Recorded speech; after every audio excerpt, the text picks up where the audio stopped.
So, after staring at the poster of my work, after watching all the trailers, hearing all the buzz, Prometheus is finally here. And it was...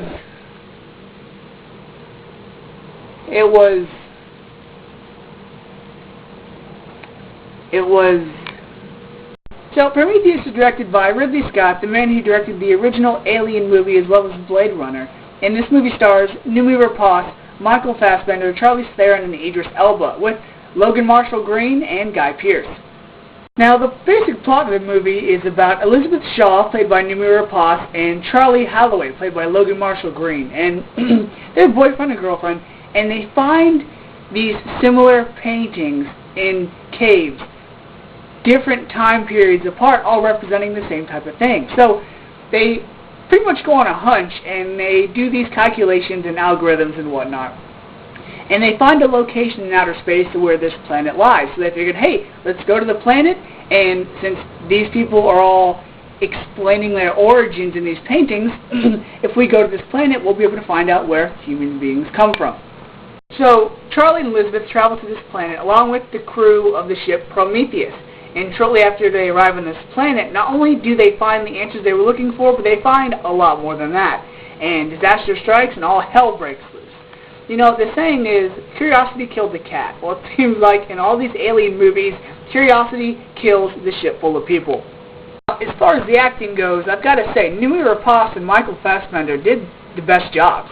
Noomi Rapace really embodied the Ellen Ripley aspect of this movie, playing the heroine, and she really stepped up her game from Sherlock Holmes 2, so she did a really good job basically carrying the movie and everything that had to do with it. And then you have Michael Fassbender, who was just great as the robot David, having hardly blinked and displaying as little, if not no emotion, but just constant curiosity. He did a really good job, and you really couldn't tell, just like Ian Holm in the first Alien, what his motives were. Is he a good guy? Is he helping them? Or is he a bad guy? So it was really curious because you wanted to keep your eye on David at all times to watch what he was doing. And then you have Charlize Theron as, I forgot her first name, Vickers. She's like the Paul Reiser character in this movie, where she's like the corporate chick who's going there along with them and really controlling and demanding. Now, I said she was evil in Snow White and the Huntsman, but she's a lot similar in this movie, because she's also one of those characters where you're like, oh, I hope you die a terrible way, because she was pretty mean. And then you have Idris Elba as the ship's captain, who was great in this movie. I mean, he was like the coolest captain you could ask for. And then you had Logan Marshall Green as the boyfriend of Noomi Rapace. Pretty good job. He still reminds me of Tom Hardy. I don't know why it is, but he did a pretty good job. As far as the rest of the cast goes, Guy Pearce is in this movie, but it was a real disappointment to see him in this. Not to see him, but the character he played. If you haven't seen the YouTube thing pretty much advertising Prometheus, it's like a short little clip of a young Peter Wayland talking about Prometheus and his company. He's a young Guy Pearce in that. That's what I was expecting. I wasn't expecting old man Guy Pearce, you know, pretty much covered in tons of makeup. That was disappointing. And the way they used him, it was like seeing Lance Hendrickson in Alien vs. Predator, where it was cool to see him and his character, but in the end it was like, really? That's how you're going to use him? That was a big disappointment. The special effects in this movie were just great.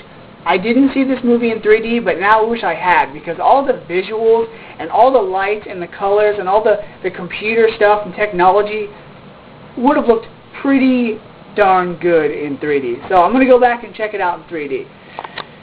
Now on to the movie itself. Okay. For those of you that are thinking this is a prequel to Alien, it is not.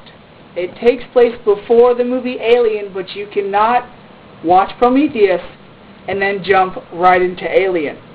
And then Aliens, Alien 3, Alien Resurrection. You could try to look for the connecting pieces, like I did, but it doesn't really, the ending of Prometheus, it doesn't explain the beginning of Alien.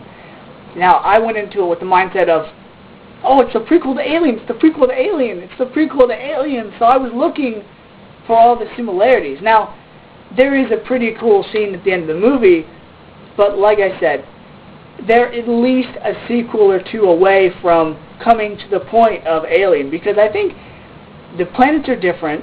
Yeah, no, the planets are different. LV-223 is not the same as LV-436, or whatever the planet Ripley and her crew land on. And I'm pretty sure they're like 200 years apart. They're quite a time away from each other. Now, the directing from Ridley Scott was awesome. I mean, it was like he had just finished Alien and going, okay, what's next? How old am I? Oh, that doesn't matter. I'm still going to direct the hell out of this movie. And he did. He did a great job. The shots at the beginning of the movie of Earth and the environment and just the scenery was just awesome. Even the special effects on the, I don't want to say computer generated, but the simulations of things in the movie were just awesome.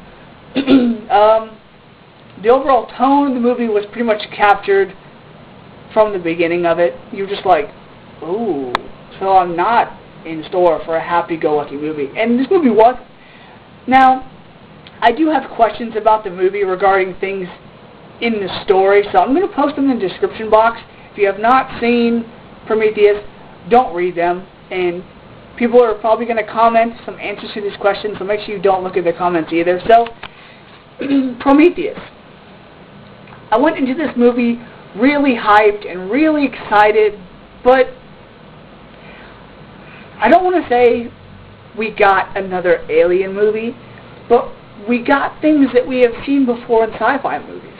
I was really expecting this movie to be something like we had never seen before, storyline-wise, involving mankind's creation and where we come from.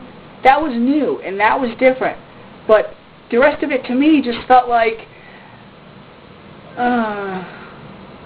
And the movie also had all these questions, but they were never answered. It was like, okay, alright, this is the end of the movie? No. But then it kept going. You're like, okay, alright, they're going to answer my questions. They're going to show you this. They're going to explain this.